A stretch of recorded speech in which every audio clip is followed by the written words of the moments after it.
ولئن مستهم نفحة من عذاب ربك ليقولن يا ويلنا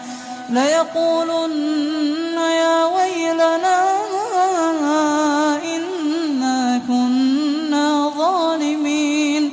ونضع الموازين القسط ليوم القيامة فلا تظلم نفس شيئا وإن كان مثقال حبة من خردل أتينا بها وكفى بنا حاسبين.